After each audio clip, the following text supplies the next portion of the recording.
Rivelino para Jair, correu pela ponta esquerda, traiu o Paquete, passou por ele, lança para Pelé, Pelé dominou, Carlos Alberto está livre, correu Carlinhos, atirando, gol!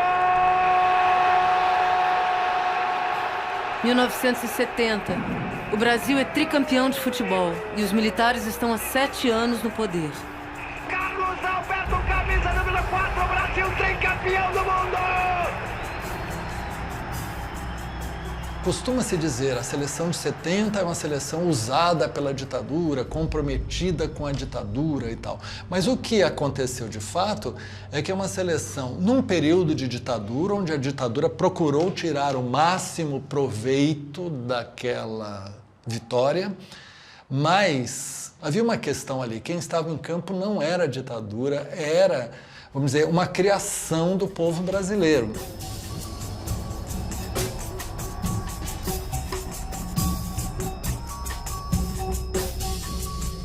Em 1971, o horizonte fica ainda mais sombrio com a despedida de Pelé.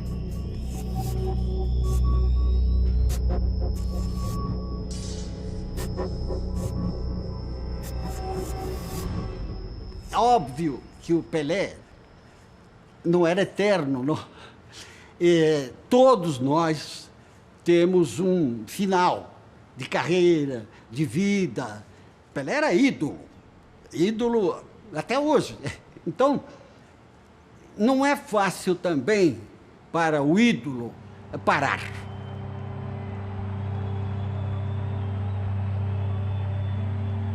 Eu tenho um amigo que brigou, ele disse, eu rompi com o Pelé porque ele não foi jogar em 74. Eu digo, mas por quê? Ele já estava deixando o futebol. Só a presença dele valia 50% do time. Então, quer dizer, 74 nós podíamos ter sido melhor com a presença de Pelé.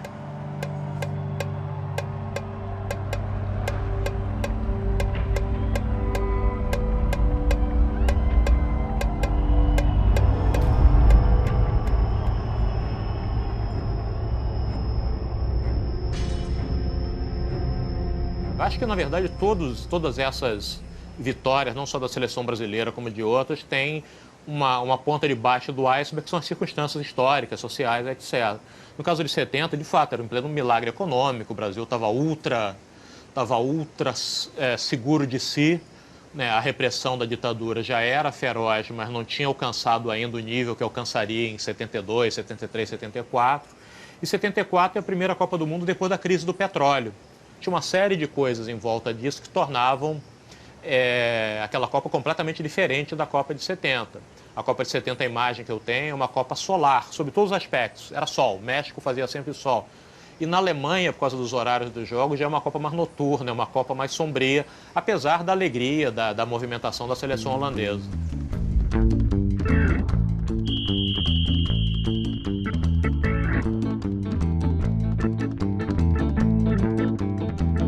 Tem um novo futebol em cartaz, que é o futebol holandês. E foi a surpresa dessa Copa. Era um futebol jamais visto, onde todos jogavam em todas as posições, aquele carrossel mágico, a laranja mecânica, que foi uma surpresa para o mundo inteiro. Para a seleção do Zagallo, mais ainda, né? Mas 74, com a televisão e tudo, você tem a popularização, digamos assim, da surpresa da laranja mecânica. Isso em 74. Que, aliás, curiosamente, o Zagallo, antes de o Brasil enfrentar a Holanda em 74, disse, não, a Holanda é muito tico-tico no fubá.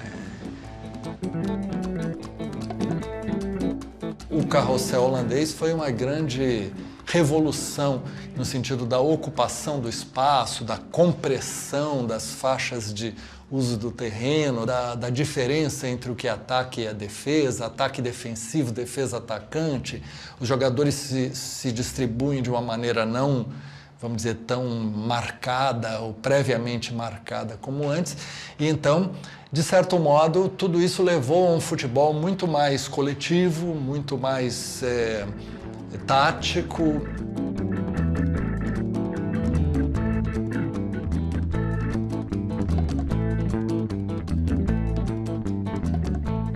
A seleção brasileira estava muito ultrapassada, tinha mais uma vez campeã do mundo, muito autossuficiente, e achava que ia lá e ia resolver com o talento dos jogadores, mas não tinha nenhum esquema tático, não foi uma geração brilhante. De 70 para 74, começou a haver um término de uma geração.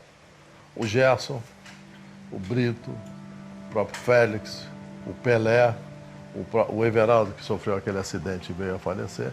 Então, ali já estava começando a formação de uma nova geração. Então, perder aquela Copa do Mundo é normal.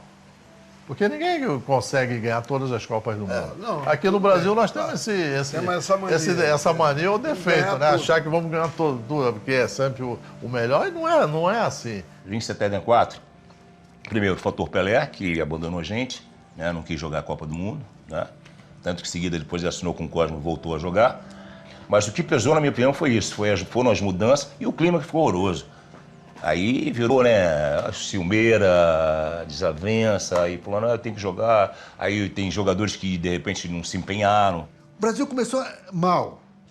Ganhou, foi péssimo, né? Com a Iugoslávia, com a Escócia, ganhou do Zaire na conta do chá, mas aí começou a melhorar. 0-0 aqui, 0-0, um 3-0 no Zaire, que era exatamente o placar que a gente precisava para trocar de fase, senão a gente teria sido eliminado na primeira fase em 74. Aí depois deu uma melhorada contra a Alemanha Oriental e a Argentina, e aí a gente bate com a Holanda. Mas quando jogou com a Holanda, nós perdemos o gol. Os holandeses dizem que tinham medo do Brasil. Perdemos muito gols. Quando foi fatal isso. E o Luiz Pereira perde a cabeça também.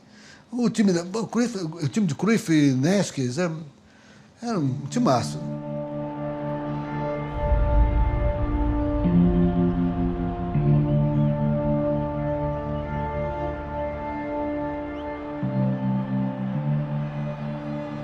Em 74 também foi um desastre.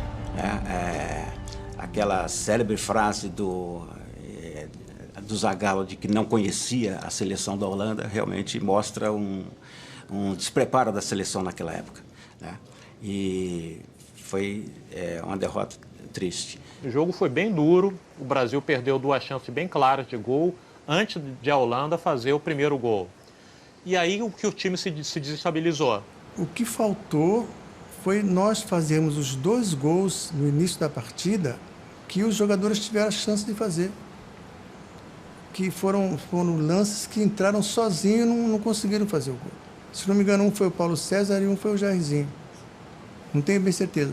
Mas se você faz aqueles 2 gols, muda totalmente o que aconteceu, porque a Holanda tinha um grande time.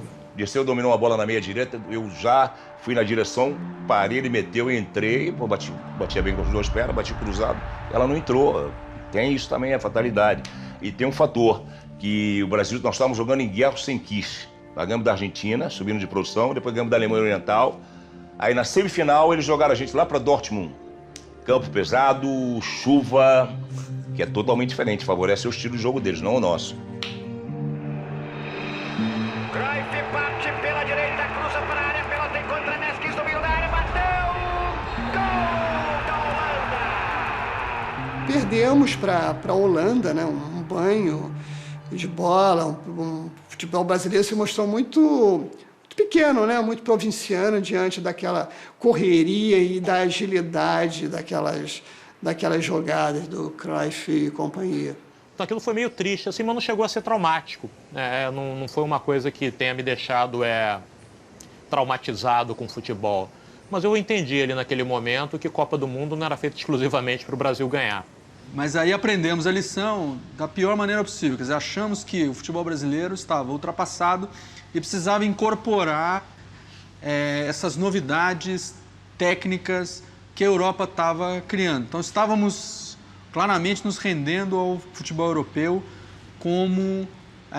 e a secura de títulos ajudou a consolidar essa ideia de que precisávamos recorrer à técnica europeia, a técnica da disciplina, da tática e da ordem tática para vencer. Era uma sensação de que nós estávamos aquém do que nós poderíamos estar. Porque mesmo com a derrota de 74, você olhava para o time, tinha lá o Rivelino, Paulo César, Jairzinho, você tinha o Carpegiani no meio de campo, você tinha brilho técnico. E em 78, até por conta da vitória da Alemanha, do entusiasmo com a Holanda, o futebol do Brasil deu uma europeizada, era um futebol mais troncudo. Tá um negócio, você não pode querer tirar as características do futebol do teu país, né? Tudo bem, todo muito empolgado, a Holanda foi um sucesso, mas a Holanda é a Holanda. Você não pode querer que o futebol brasileiro, campeão diversas vezes, vá copiar a Holanda. Você pode tirar algumas coisas boas para serem feitas, mas não querer imitar o que o outro faz. Eu acho que você sai fora das suas características, e o Coutinho estava levando a gente muito para isso.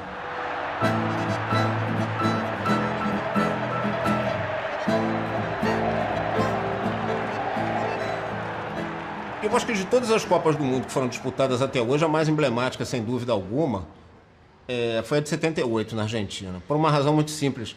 A Argentina vivia um regime ditatorial terrível e ela precisava de vencer a Copa para faturar isso sob o ponto de vista político.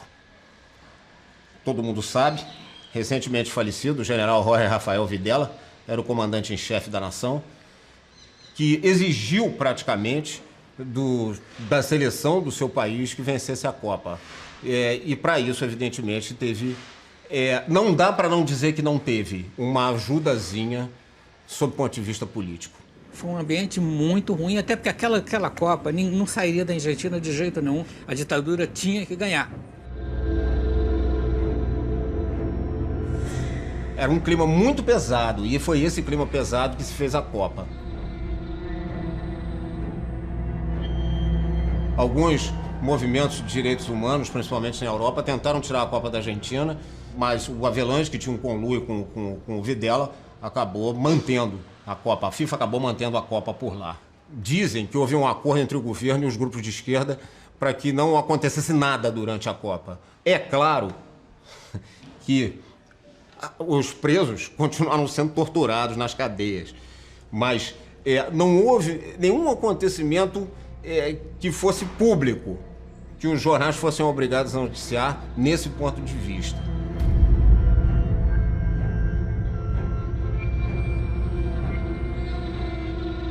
Então existe a militarização da então CBD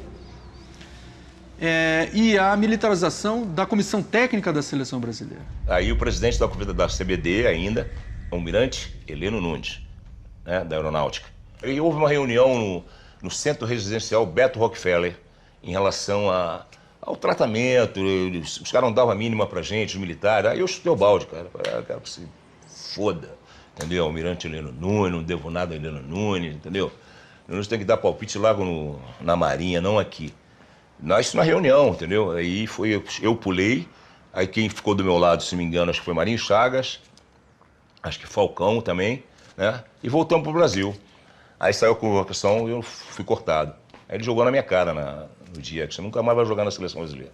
E eu tava super bem de novo, era titular nas eliminatórias, foi isso. Esses jogadores como Paulo César, Marinho, Carlos Alberto, Luiz Pereira, chegaram a ser cogitados, mas não sei te dizer. O Falcão, não sei o que passou pela cabeça do Coutinho de não chamar o Falcão. Não tem explicação. Sabe as coisas das pessoas, não tem explicação. Isso é imperdoável. Você vai para uma Copa do Mundo com o Falcão no auge da forma, no ano seguinte ele vai levar o Internacional ao tricampeonato brasileiro, quase que sozinho, deixar esse jogador de fora de uma seleção brasileira, porque o Chicão era um jogador de marcação, então o Brasil ia precisar de um cabeça de área que fosse agressivo, enfim. Falcão, Luiz Pereira, Marinho Chagas, Paulo César, olha. E, além disso, ele ainda barrou o Zico e o Rivelino. Que é um absurdo, né?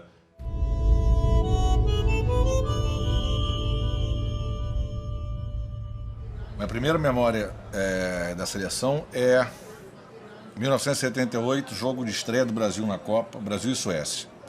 Porque eu estava na Barra, na casa de uns amigos dos meus pais, e segundos antes do jogo começar, meu pai arremessa uma lata de cerveja no meu colo e grita para que eu beba, né? E eu tomo um susto. minha mãe dá em pânico, assim, cerveja, só a idade do moleque, eu tinha 9 anos, e ele grita, mas é Copa, porra! E aí eu dou um gole, não bebia lá. E lembro muito vivamente do gol do Zico, né? Já nos acréscimos, que hoje aquele gol não seria anulado nunca, né? O Zico faz o gol, o juiz acaba a partida com a bola no ar antes de chegar no Zico. Quer dizer, foi uma má vontade, né? Os brasileiros protestam em vão. Thomas, que estava apenas aplicando a regra à risca, nunca mais apitou um jogo de Copa do Mundo. Ali eu te digo, ali a seleção Copa do Mundo não é pra mim não, cara. Não é pra mim. Ali, assim, ali já começava, né, toda o inferno que foram os anos de Copa do Mundo, porque as coisas aconteceram, coisas disputando Copa do Mundo que, sabe, eu nunca vi. Então, era essa começar ali, quer dizer, o cara acabar o jogo com a bola dentro do gol e dizer que apitou antes. Não apitou nada, ele apitou quando a bola está dentro do gol. E não dá tempo da bola sair do pé do Nelinho na minha cabeça e ele levar o que e apitar. Só tu vê na imagem, ele apita bem depois e a gente no campo ouviu bem depois. Aí, inclusive pensando que ele tinha apitado o gol e ele apitou para acabar o jogo. Entendeu? Então foi realmente um erro que mudava tudo, né? Mudava a Copa do Mundo. Porque se a gente ganha aquele jogo, a história com a Espanha poderia ser outra, mas de qualquer maneira, pelo número de pontos, se a gente ganha aquele jogo, a gente não cairia no grupo da Argentina. Por acaso, o Brasil ficou como segundo colocado na primeira fase e acabou ficando junto no grupo da Argentina. Eles estavam preparados para jogar só se fosse na final. Uma tempestade de papel espera antes do jogo contra a anfitriã Argentina. Quanto à seleção brasileira, propriamente dita, houve uma interferência da cúpula da CBD. Num belo dia, o almirante Heleno Nunes, que era o presidente da CBD, viajou para a Argentina para influir diretamente na escalação. Todo mundo sabe que a comissão técnica era formada por militares, o Coutinho era capitão do Exército, o Heleno praticamente obrigou o Coutinho a sacar o Zico do time, porque o Zico não tinha feito boas partidas. Eu estava no hotel da Seleção Brasileira, que eu fui buscar meus ingressos com o Chimbica, e tinha uma reunião no segundo andar, com a comissão técnica, véspera do jogo, Brasil e o segundo, depois do jogo da Suécia, terceiro jogo. Aí alguém da seleção, que esse eu me reservo, dizia o seguinte: olha, estão preparando uma pro Zico. Deu outro. No jogo seguinte, o Zico estava barrado. Eu conheci muito tempo o Coutinho, que eu acho que o Coutinho trocava muitas informações, era um cara de diálogo e deve ter conversado com o presidente Heleno Nunes, assim como outros membros da comissão. Só que o Heleno Nunes antecipou. Falou aquilo como se fosse dele. Então ele acabou falando sobre as alterações que iam ser feitas, porque tinham que botar fulano, beltrano e ciclano. Depois ele me disse, isso eu estou te confidenciando, e pode dizer, ele me disse: eu sou um militar obedece ordens. Coutinho me disse, para mim. Eu questionei exatamente o que você está me dizendo. Ele falou: eu sou um militar obedece ordens. Eu me chateei com ele sobre isso, eu falei: pô, Coutinho, eu não preciso saber que eu vá sair pelo jornal. Você não tem obrigação nenhuma de me escalar ou de... Agora, eu não posso saber que a minha saída do time foi através do presidente da federação. A mim você não vai enganar.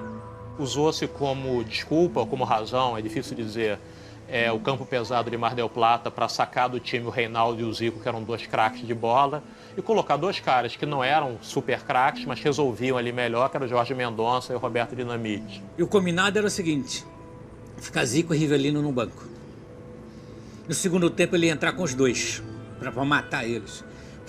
Tinha que ganhar aquele jogo, Brasil e Argentina. Foi 0-0, tinha que ganhar. Se ganha ali, mas era campeão. Os brasileiros continuam sem Rivelino, mas pelo menos estão tranquilos, porque faz 8 anos que não perdem para a Argentina. A pressão é grande demais para os dois lados. A Argentina comete uma falta logo nos primeiros segundos. São 6 faltas nos 3 minutos iniciais. Em 5 minutos de jogo, o Rodrigues Neto se machuca. Ele queimou a substituição. Aí o plano dele todo foi para a água, entrou só o Zico. Aos 42 minutos, o Zico bota o Roberto na cara do gol, o Roberto perde. Perdi a Copa do Mundo. Eu sabia que a gente perdeu. Eu me lembro de ter visto gente comemorando no hotel.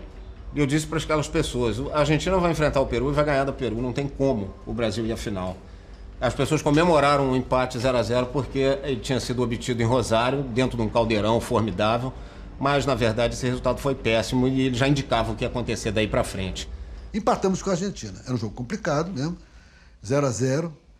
E daí por diante as coisas começaram a ficar estranhas. Uma vitória por 4 gols sobre o Peru é o que a Argentina precisa para estar numa final de Copa do Mundo pela primeira vez desde 1930.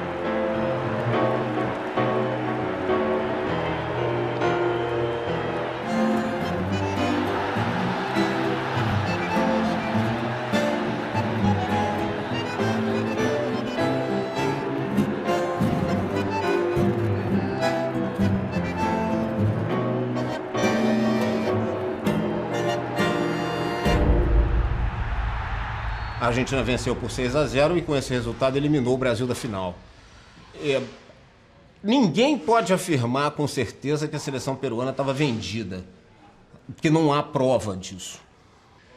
Eu vi o videotape desse jogo novamente, agora há uns 3 anos, e prestando bastante atenção, e é possível notar que pelo menos 3 jogadores da seleção peruana não estão muito empenhados, digamos assim, na disputa da partida. A Argentina venceu por 6-0, se ela tivesse que vencer por 8, ela venceria. Se ela tivesse que vencer por 10, ela teria vencido. Perdemos, mas, segundo o Coutinho, saímos campeões morais da Copa de 78. Éramos campeões morais, né? Isso foi a imagem que ficou, que o próprio Cláudio Coutinho tratou de perpetuar, mas ficou também a sensação de que não éramos incapazes, no fim das contas, de absorver os ensinamentos que o futebol europeu, ou supostos ensinamentos que o futebol europeu estava oferecendo a partir da experiência holandesa. Eu não sei até onde que o fato da seleção brasileira ser dirigida por militares e o Brasil viver um período de ditadura militar, até onde que vai a responsabilidade desse pessoal na perda da Copa de 78. Como existia, evidentemente, dentro do Brasil um movimento de resistência muito grande ao fato dos militares estarem no poder, muita gente acabou jogando essa responsabilidade para cima deles. Eu não sei se o Brasil tivesse uma comissão técnica civil e um governo civil, se teria vencido a Copa, enfim.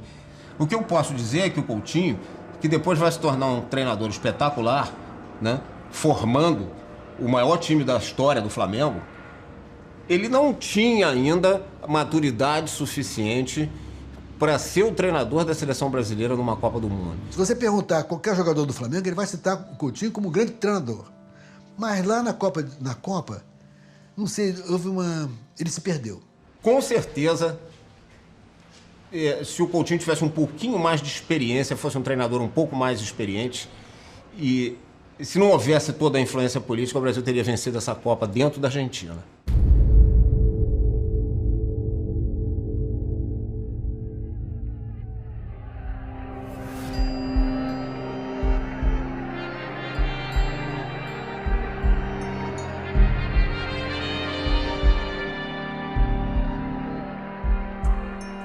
Os militares percebem que o projeto deles fez água.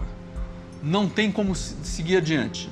E que se eles não deixarem o poder, o mais rapidamente possível, eles serão responsabilizados por uma grande tragédia nacional. Então eles preferem deixar isso na mão dos civis, transferindo o poder aos civis, obviamente de uma maneira gradual, como eles mesmos diziam, mas era preciso fazer a abertura e transferir o poder. A gente já vivia, é claro, um ambiente muito mais leve sob o ponto de vista político, porque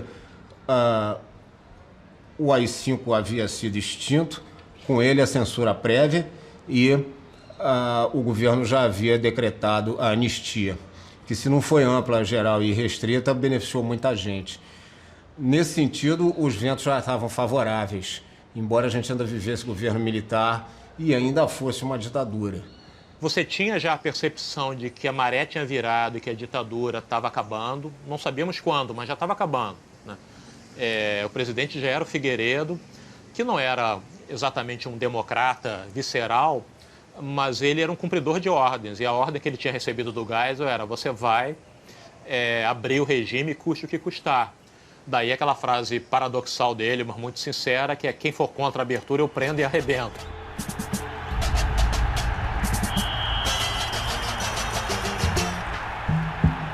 Voa, canarinho, voa, mostra pra esse povo que és um rei. Voa, canarinho, voa, mostra na Espanha o que eu já sei. Mas voa. Nós estávamos na Toca da Raposa já há quase um mês, né? Quando o Alceu Maia, né, meu compadre, me ligou pra Toca, naquela época não tinha celular, ligou pra Toca, telefone pra mim, eu falei, deve ter acontecido alguma coisa em casa. E era ele falou: aí, tô com uma música aqui que é uma porrada. Eu falei: pô, Alceu, não tô nessa, cara, minha cabeça tá aqui. Ele falou: não, vou te mandar um cassete, tu escuta, aí depois tu me diz. Eu falei: tá legal, manda aí.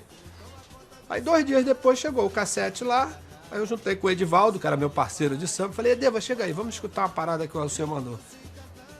Quando começou a tocar, no primeiro refrão eu olhei pra ele, ele olhou pra mim e eu falei: ih, rapaz, isso é bom demais.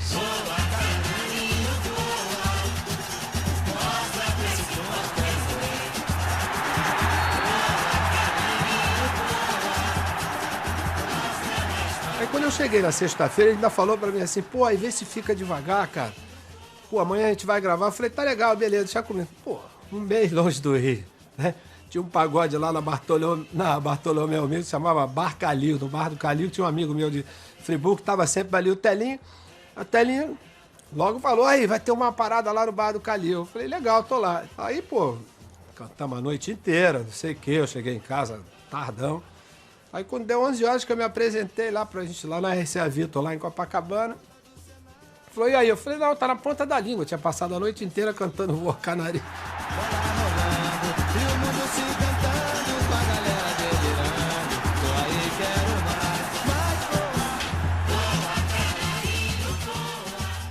O fato do Brasil ter perdido a Copa de 78 e desses jogadores terem ficado ausentes, daí pra frente, houve sempre a preocupação de não deixar nenhum jogador de qualidade como esse de fora da seleção. E principalmente depois de 1980, quando o Coutinho deixou a seleção, que foi assumida pelo Telê. O Telê, como todo mundo sabe, gostava de ver seus times jogando, praticando um futebol que a gente chama de futebol arte, né? Um futebol de qualidade. E ele não ia deixar os craques de fora de uma seleção que primava por isso. Aquela seleção jogava com muita alegria, ela traduzia um pouco na sua alegria uma sensação que ia contaminando pouco a pouco o Brasil e queria alcançar o auge na campanha das diretas 2 anos depois. Então foi uma seleção da esperança, eu diria, de uma mudança política.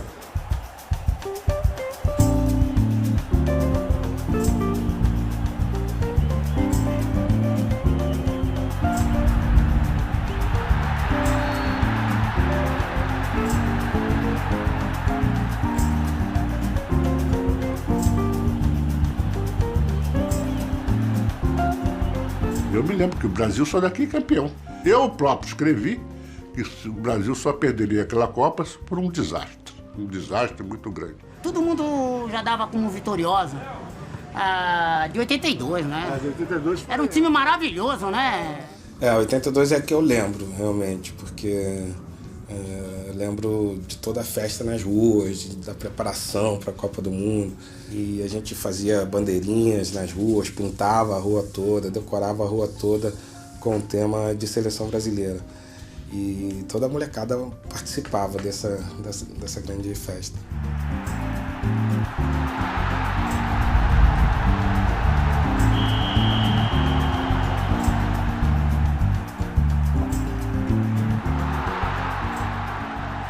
Quatro ou 5 jogadores fantásticos: Falcão, Sócrates, Zico, Júnior. Esses são os 4 fantásticos desse time.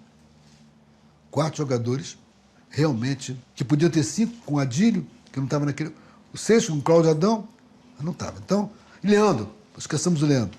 É um ciclo fantástico. E justamente uma seleção que vinha recuperando o futebol de poesia brasileiro, não é? Que era, ao mesmo tempo, uma seleção com muitos meio-campistas, jogadores de um meio de campo muito forte, e inclusive com laterais que tinham vocação de meio-campo. Então a bola circulava com muita facilidade, com muita categoria, não é? E jogadas poéticas apareciam. Uma das melhores seleções de todos os tempos que infelizmente não conseguiu conquistar o título. E realmente nós temos jogadores, atletas naquela seleção que são atletas mundialmente conhecidos, mas que não tiveram a oportunidade de ser campeão mundial. E outros atletas tiveram essa oportunidade.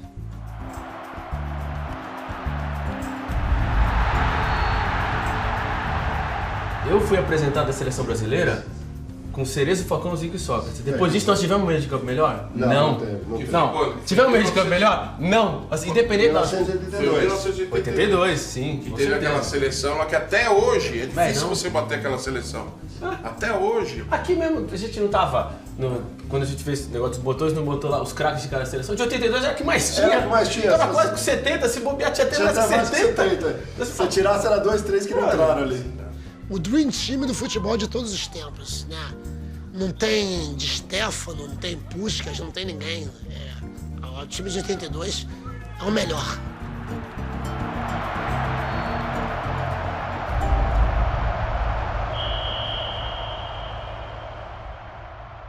Quando era muito pequeno ainda, em Bento Ribeiro, que reunia toda a molecada já, que gostava de futebol, que jogava bola na rua.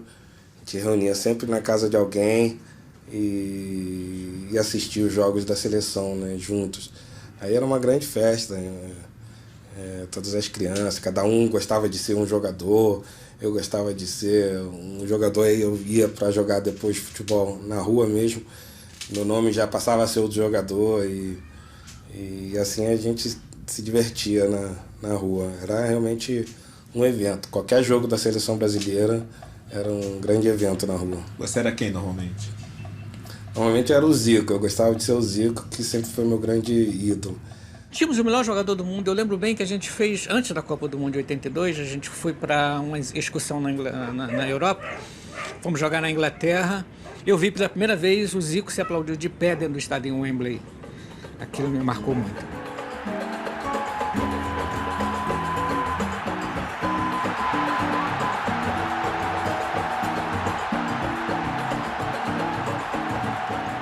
O Zico, que eu vi desde na época do Flamengo, e foi um dos maiores jogadores que eu vi jogar, tanto na seleção brasileira como no clube também. E infelizmente não ganhou uma Copa do Mundo, mas ele era fantástico. Craque, né? Coisa rara, objetividade, sempre pro gol, muito sério, querendo ganhar todos os jogos, super objetivo, entendeu? Um jogador completo e super respeitado no mundo inteiro. E jogador de grupo, não estrela, um profissional da melhor qualidade.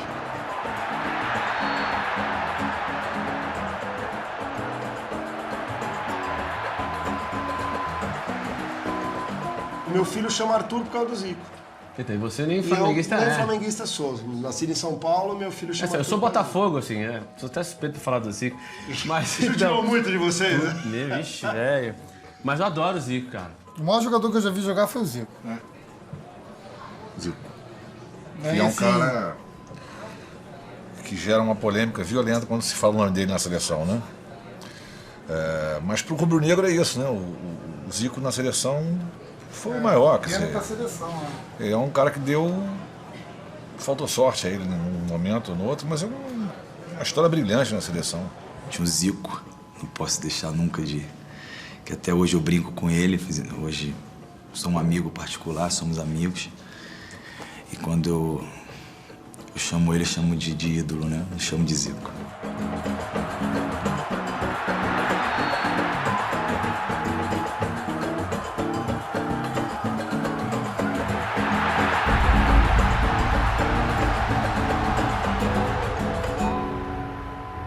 É sempre complicado quando um treinador de seleção, ele forma um time treina aquele time, joga com aquele time durante uma opção de tempo.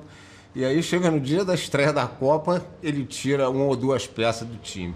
Nós nunca tínhamos jogado juntos com o Tele, eu, Falcão, Cerezo e Sócrates.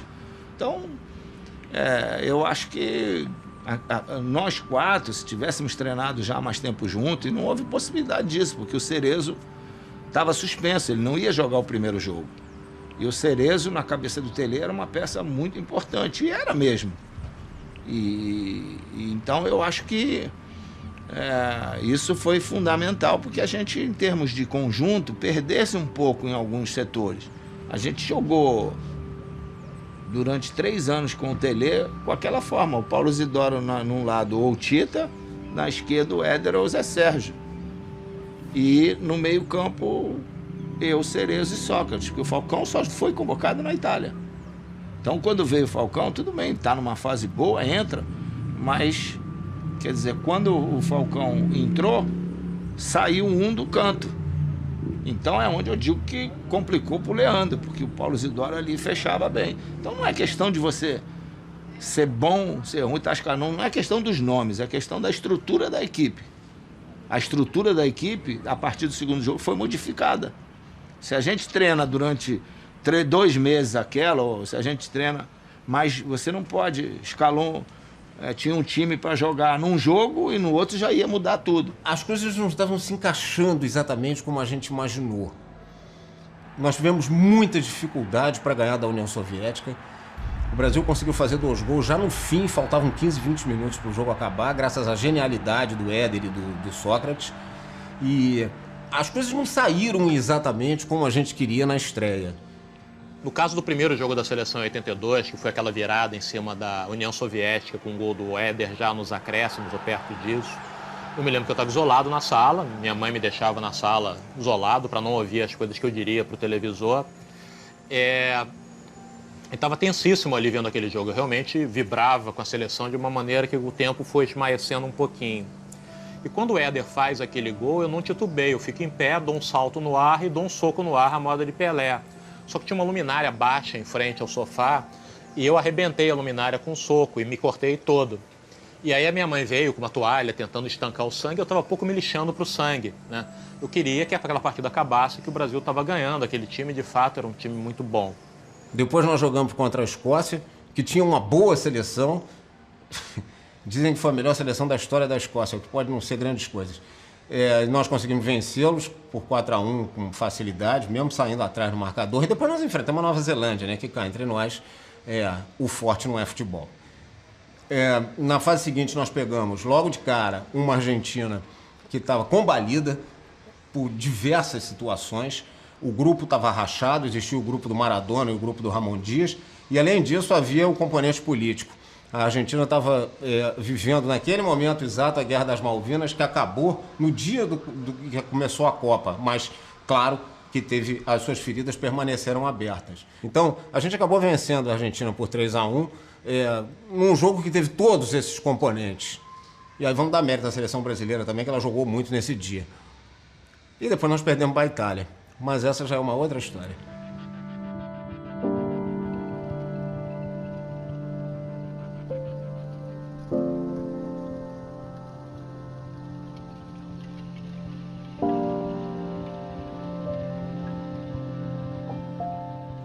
A derrota que mais marcou na minha vida foi Brasil e Itália na Copa de 82. Que aquela foi a Copa das Copas. Aquela foi a Copa que eu chorei.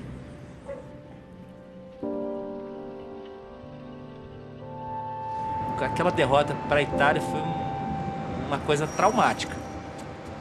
Tanto é que eu acho que até hoje as Copas do Mundo, enfim, não tiveram tanta euforia, tanto entusiasmo quanto foi naquela Copa de 82.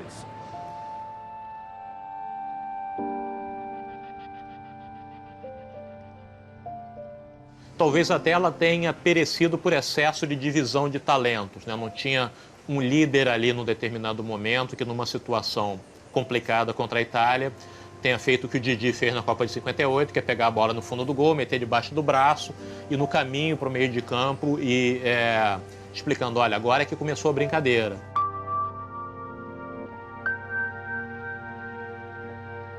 E a Itália era um time equilibradíssimo, com grandíssimos jogadores, que depois tiveram muito sucesso na carreira. Bruno Conte, Paulo Rossi, Cabrini, Scirea, Tardelli, Graziani, um goleiraço. E a Itália não foi um time mais violento que o Brasil, nem mais duro, foi um time mais equilibrado, jogou bola. Eles tinham um timaço, não era para brincar, era para jogar sério o jogo inteiro. Foi excesso de confiança, excesso de rebolado, achando que era o melhor time do mundo. E era, naquele momento, era o melhor time do mundo. Mas isso prejudicou muito a gente. Só que naquele jogo com a Itália a gente errou mais do que o normal. E a Itália tinha bons jogadores, e você quando joga contra bons jogadores, você não pode errar tanto. Se joga sério, vamos tocar, tal, ganhava o jogo. O empate era nosso, a gente jogava pelo empate. Tomamos um gol absurdo e foi uma decepção da minha vida. E olha que eu sou Flamengo antes da seleção brasileira. E exatamente essa seleção foi derrotada e novamente de uma forma muito infeliz. Por isso eu acho que se tornou a segunda grande derrota da seleção brasileira e, portanto, para o povo brasileiro.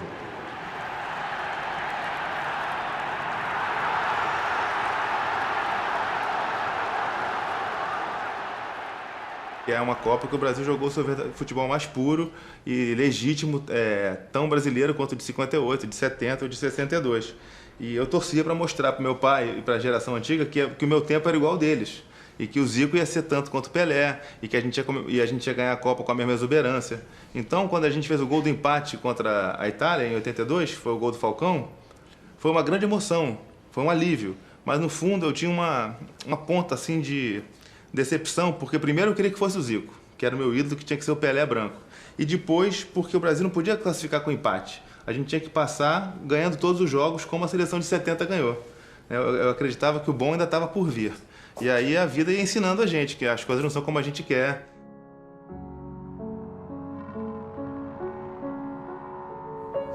Uma grande decepção para todo mundo. Parecia, assim, o dia seguinte era sempre... Parecia que era a morte de um ente querido.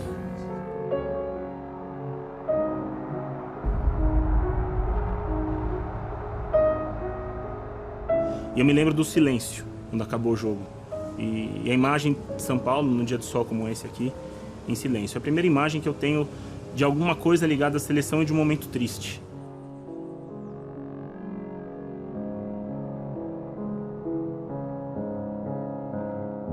Eu me sinto responsável pela derrota do Brasil. Já expliquei isso uma vez. Eu vi todos os jogos do Brasil na casa de um amigo meu. Naquele dia, como a gente ia ganhar mesmo? Eu falei, não vou lá, vai dar um trabalho. Se eu for lá agora, vai ser aquela multidão na rua festejando. Ah, não vou, não. Não fui, rapaz. Aí isso foi terrível. Foi fatal. Você não acredita? Essas coisas você tem que acreditar. Eu fui responsável.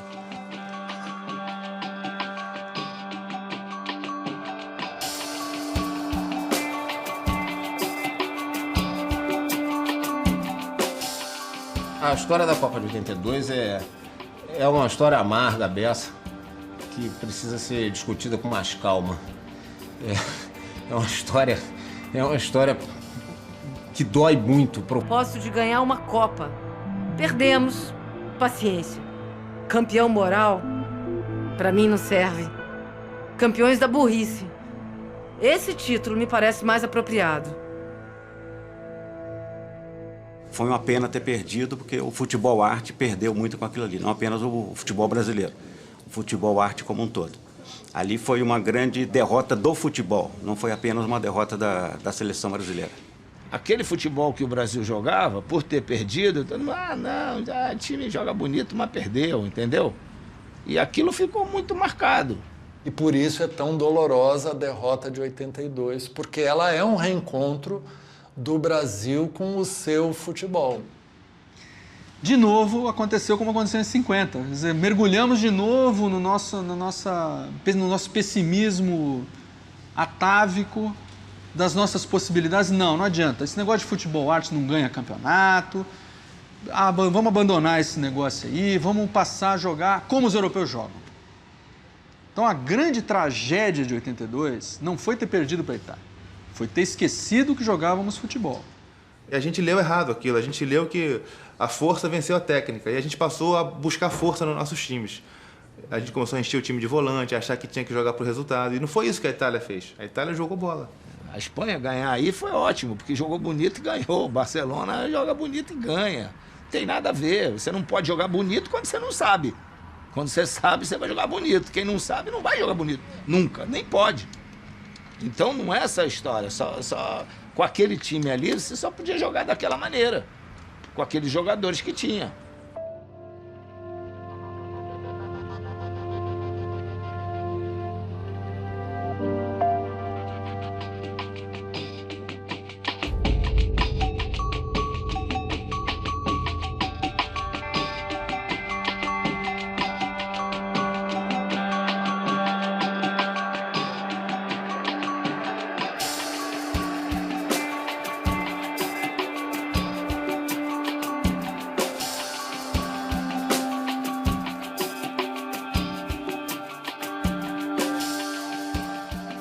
O time era do Evaristo, um cara muito conceituado na Europa. Acabou se dando mal e cortaram Evaristo. Veio o Tele, e aí o Tele já trouxe os Falcão, Sócrates, Zico, Edinho, jogadores que estavam fazendo sucesso na Europa. O Tele veio em cima da hora das eliminatórias. Então, o Brasil estava passando um momento difícil, complicado. Aí vinham as eliminatórias, a gente tinha que jogar 2 jogos com Bolívia e Paraguai. Quando chegou 86, ele esperava uma coisa e muitos jogadores ali. Eu estava sem condições ideais, o Falcão estava sem condições ideais, o Oscar não estava no melhor da sua condição. E ele teve que mudar no México. Então ele criou uma nova seleção. Talvez o Tele tenha tentado sanar os erros que ele cometeu em 82 e não tenha conseguido, né? E não tenha conseguido de uma maneira mais frustrante, porque o time era muito inferior ao de 82, embora houvesse alguns remanescentes daquele time ali. 4 anos depois, muita coisa de diferente, o futebol estava acontecendo. Você já não tinha à disposição, né, os mesmos jogadores, né, os mesmos eram, mas sem a mesma condição de você utilizar, né, e naturalmente nós éramos 4 anos mais velhos. Agora, uma coisa que na minha vida mudava em relação à Copa anterior, 82, é que 86 é a primeira Copa que eu pego numa redação de jornal. Então é a primeira Copa que eu tenho informação de bastidor. Em 82, o que eu sabia de seleção era o que eu conversava na rua e o que os jornais publicavam. Em 86, eu passei a ter acesso naquilo que os jornais não publicavam. E não havia uma grande expectativa em relação a essa seleção de 86. Não só por questões táticas ou de escalação, com 2 cabeças de área, o Zico e o Sócrates não tão bem quanto em 82, etc. Mas também porque chegavam à redação do Jornal do Brasil, onde eu trabalhava na época, as notícias de todo o clima que envolvia aquela Copa do México, que foi uma loucura, né? Foi uma orgia dos sentidos no México, aquele negócio.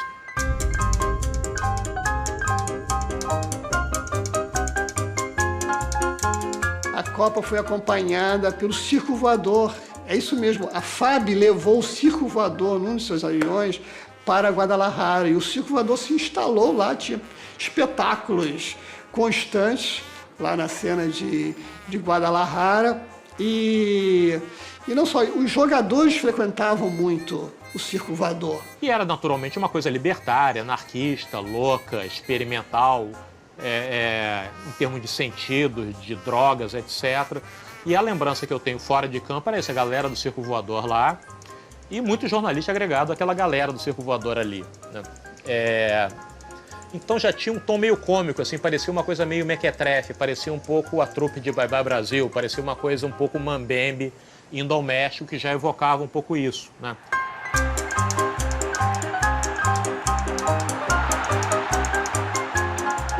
Nós só íamos pro circo voador, todo mundo ia pro circo voador, quando você estava de folga. Ninguém saiu da concentração para ir pro circo voador, né? Me lembro da foto do casão com o alemão, eu tava com eles lá. E um calor infernal.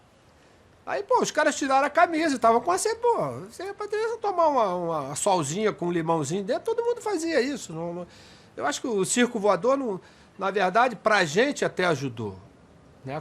Para você relaxar, para você sair daquela tensão. O futebol pode não ter sido divertido em campo, mas garanto que os jogadores se divertiram bastante em Guadalajara.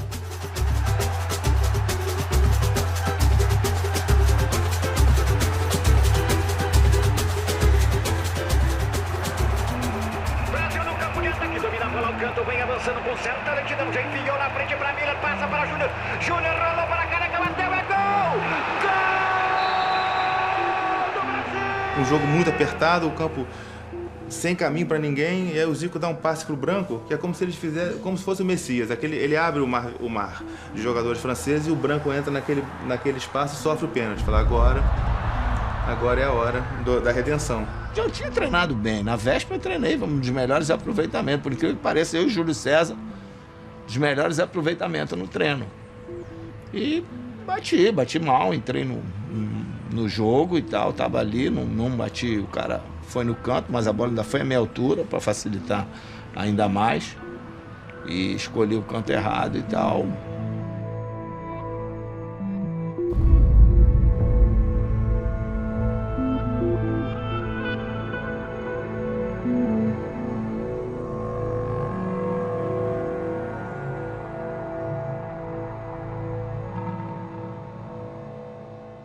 Eu fiquei super triste.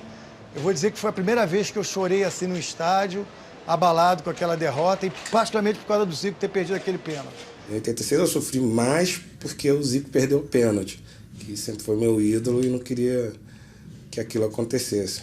E, portanto, eu sofri muito mais pelo Zico do que propriamente pela seleção, mas o sofrimento foi grande também. Quando o Zico perdeu o pênalti, né? Nossa, eu chorava, parecia que era o meu pai, assim, uma pessoa íntima, né?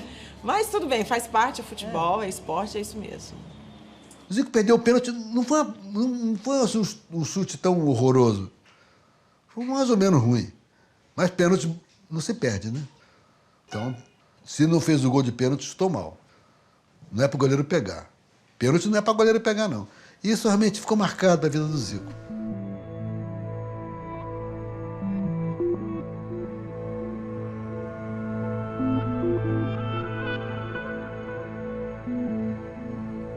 O resto dessa Copa é aquela disputa de pênaltis, né? Trágica contra a França, num jogo que o Brasil tinha ido bem. Né? Eu acho que foi injusto o Brasil ter perdido aquele jogo. E foi um jogo que eu assisti, né, da tribuna de imprensa, e foi um jogo que eu confirmei, né, que eu acreditei. De vez em quando você vê no noticiário esses caras que morrem do coração durante uma partida de futebol. E aquele jogo foi um jogo que eu tive a sensação da possibilidade disso.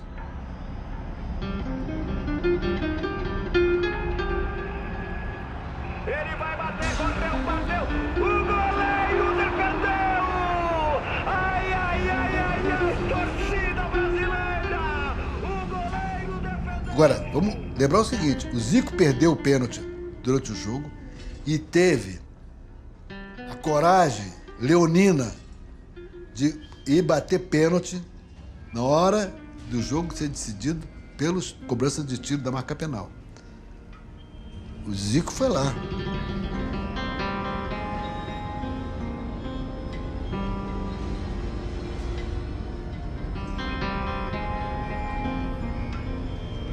Na hora da cobrança, da disputa, aí sim, é que eu esperei a ordem do Tele para bater ou não, né? Porque você perde um pênalti no jogo e depois tem uma disputa, aí na hora da escolha lá, todo mundo em dúvida, eu falei, olha, se não tiver ninguém para bater, eu bato, pô. Se quiser bater, eu bato os 5, não tem problema, pô. A gente está aqui é para isso, pô. Então, fui lá bater de novo. Vamos, Zico! Atenção, correu o Zico de direita, atenção, gol! Gol de Zico para o Brasil! E por azar nosso, o Júlio César, que era um dos melhores, acabou perdendo. Você vê, o Sócrates perdeu também. Se a França fizer, o Brasil está fora da Copa! Atenção, correu o Fernandes, atira gol da França! Não deu para o goleiro Carlos, estamos fora da Copa!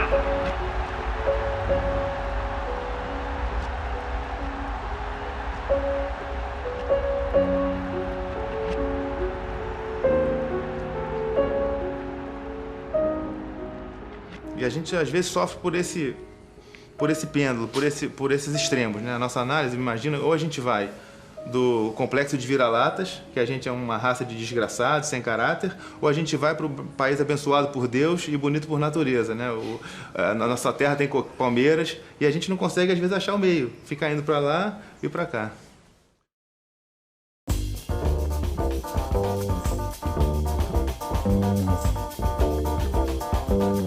Eu perdi minha mulher no Brasil e Itália lá. Aconteceu tudo naquele jogo. Brasil e Itália, nós perdemos lá, fomos em Barcelona. Antes, na Copa do Mundo, os garotos mais novos tinham 1 ano e 5, 6 meses. Você vai comigo? Não. Eu vou. Ah, vai, vou. Eu fui. Brasil e Itália, nós perdemos o jogo. Procurei um orelhão fudido. Achei. Tô indo amanhã. Você vai me buscar no aeroporto? Não. Tá bom. Me mandei Barcelona, Madrid de trem, peguei um avião, cheguei 4h30 da tarde, morto. O Brasil perdeu, a decepção, morto de cansado.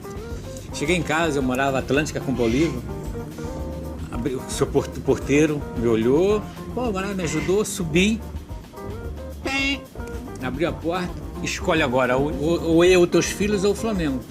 O Flamengo, peguei as bolas e fui pra casa. Passei 14 anos sem ela sendo minha inimiga mortal, sabe? Hoje é minha melhor amiga. Mas perdi 14 anos da minha vida, da minha família, por causa disso. Porque não, fui burro.